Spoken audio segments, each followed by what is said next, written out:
नमस्कार, recipes bye जयूमध्ये आपलं स्वागत आहे। आज आपण करणार आहोत अतिशय सोप्या पद्धतीने पोळीचे चुरमा लाडू। यासाठी पोळ्या मात्र आपल्याला थंड व्हायला हव्यात इतक्या आधी करून घ्यायच्या आहेत, म्हणजे कमीत कमी 7-8 तास तरी आधी पोळ्या करून ठेवाव्या। तर इथे माझ्याकडे 10 पोळ्या आहेत। तर या 10 पोळ्या आता आपण मिक्सर मधून काढून घेऊया, म्हणजे याचा चुरा करून घेऊया। या पोळ्या मिक्सर मधून काढताना आपण साधारण 2-2 पोळ्या घालाव्यात।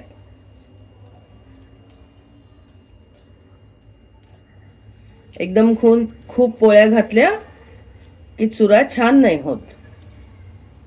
हे बघा किती छान झालंय ना चुरा। अशा पद्धतीचा चुरा आपल्याला करून घ्यायचा आहे। आता उरलेल्या पोळ्यांचा मी असा चुरा करून घेते। हे बघा आपल्या सगळ्या पोळ्या मिक्सर मधून काढून झाल्यात। हा चुरा आपण आपल्या कुठल्याही घरच्या वाटीने मोजून घ्यायचा। हे बघा असा साधारण घ्यायचा। तर मी हा मोजून घेतलाय, तर माझा 8 वाट्या चुरा आहे, म्हणून मी याला अंदाजे 2 वाट्या तूप लागेल आपल्याला, साजूक तूप। कदाचित त्याही पेक्षा जास्त लागू शकतं। आणि तेवढाच गूळ किंवा साखर लागेल। तर तुम्हाला खडी साखर बारीक करून घालायची असेल तरी तुम्ही घालू शकता, किंवा साधी साखर पण बारीक करून घालू शकता। तर 2 वाट्या साखर, आणि त्याहूनही तुम्हाला गोड हवं असेल तर यापेक्षा तुम्ही थोडंफार जास्त घालू शकता। तर आता आपण या पोळ्या 1 वाटीभर तुपावर छानपैकी परतून घेऊया।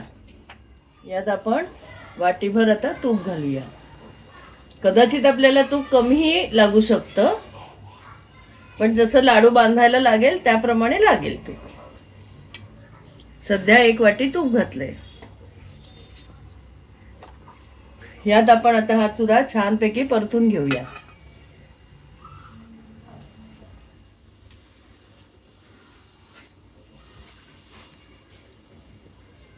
हे तूप जरा थोडं वाटतंय मला, म्हणून मी यात आता अजून अर्धी वाटी तूप घालते।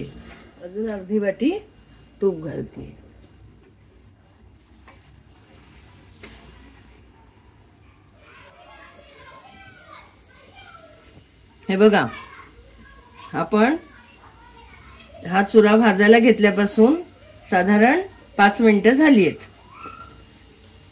मी हा चुरा मध्यम ते मंद गॅसवर भाजतेय।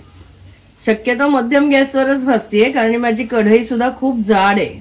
आता हे छान परतून झालं की मग आपण हे उतरवूया। वा, मस्त घमघमाट सुटलाय। हो ना।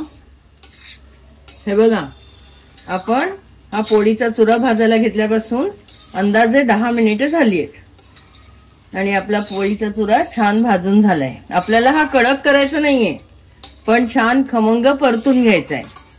तर आता मी गॅस बंद करते। आता बंद गॅसवर सुद्धा आपल्याला हा थोडा 2 मिनिटं परतून घ्यायचा आहे। खरं म्हणजे चुरम्याचे लाडू खसखशीत घोळवतात, पण मी थोडी पाववाटी खसखस थोडीशी भाजून त्यात घालणार आहे। याचा स्वाद छान येतो।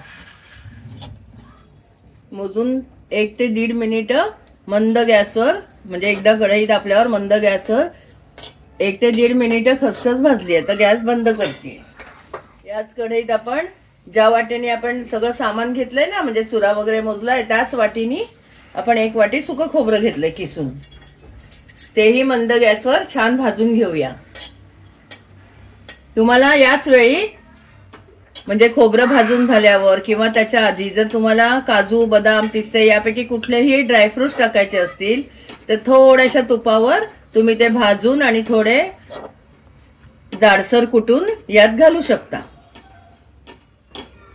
हे बघा त्याच कढईत आपण साधारण 1 ते 1.5 मिनिटं खोबरं भाजून घेतलंय अतिशय मंद गॅसवर। छान लालसर झालंय, तर आता मी गॅस बंद केलाय। आता आपण परतून झालेलं मिश्रण छान थंड झाले। तर आता यात मी 10 ते 12 वेलदोड्यांची पूड घालतेय. हे भाजून घेतलेलं खोबरं हातानेच कुस्करले तेही घालते. आणि ही खसखस भाजलेली थोडीशी मिक्सर मध्ये फिरवून घेतलीये. बारीक, अगदी बारीक नाही केलीये. आता आपण चिरून घेतलेला 2 वाट्या गुळ घालते. गुळ शक्यतो बारीक चिरावा.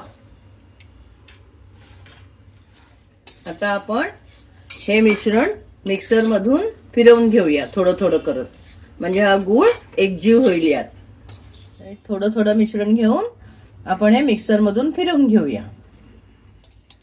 हे बघा, हे मिश्रण मिक्सर मधनं काढून झाल्यावर छान एकजीव झाले. आता याच पद्धतीने मी बाकीचंही मिश्रण मिक्सर मधनं काढून घेते. हे बघा, आपलं सगळं मिश्रण मिक्सर मधून फिरवून झाले, पण तरीही असं वाटतंय की असं लाडू वळणार नाही. आणि आता सध्या तर आपण 1.5 वाटीच तूप घातलंय यात. हे बघा, हा लाडू वळायला त्रास होतोय, म्हणून मी आता अजून आपण मी म्हटलं होतं ना आपल्याला अर्धी वाटी किंवा जास्त तूप अजून लागू शकतं, म्हणजे 2 वाट्यापेक्षा जास्त. तर 2 वाट्यातलं हे अर्धी वाटी तूप पातळ करून घेतलंय. आता यातलं लागेल तसं तूप आपण यात घालूया.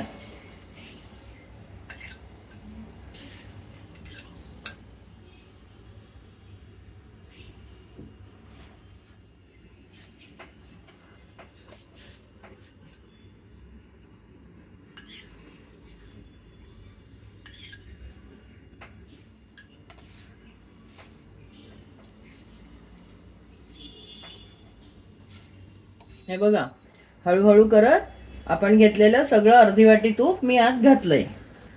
आता लाडू छान वळता येत आहेत. जर तुम्हाला तरीही कोरडं वाटलं तर अजून 2-3 चमचे तूप तुम्ही घालू शकता.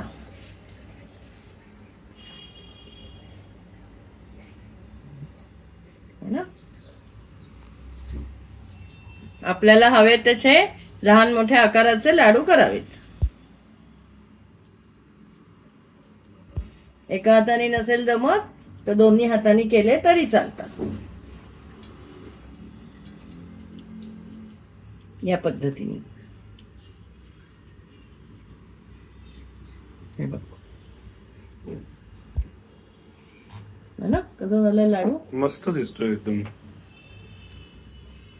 तुम्हाला अजून एक टिप सांगायची राहिली की जेव्हा आपण चुरमा करणार आहोत, चुरम्याचे लाडू करण्यासाठी पोळ्या करतो, तेव्हा शक्यतो दुधात कणिक भिजवली तर अजून छान लागतात लाडू. पाण्यात भिजवली कणिक तरीही चालतंच, पण दुधात भिजवली तर अजून छान लागतात. आणि याच पद्धतीने तुम्ही एखाद्या वेळी जर पोळ्या उरल्या, 4-5 पोळ्या उरल्या, तर त्याचेही तुम्ही लाडू करू शकता. हे बघ, छान झालं ना, सुंदर दिसतोय. अजून एक लाडू वळते, मग उरलेले वळून घेते.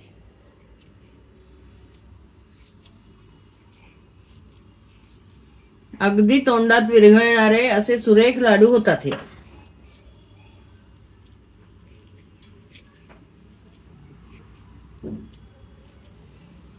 आताप्रमाणे माझ्या मते हे 2 वाट्या तुपाचं प्रमाण एकदम परफेक्ट आहे 8 वाट्या चुऱ्याला.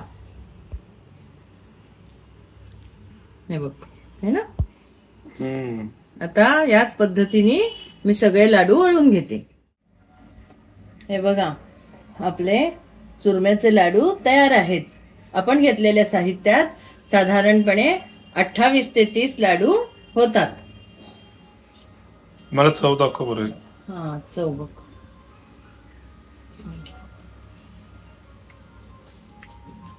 वा, काय चविष्ट झालेत आणि अक्षरशः विरघळत आहेत ते तोंडात. हो ना, भन्नाट एकदम. दाखवलेल्या पद्धतीने नक्की करून बघा, अभिप्राय कळवा आणि चॅनल सबस्क्राईब करायला विसरू नका.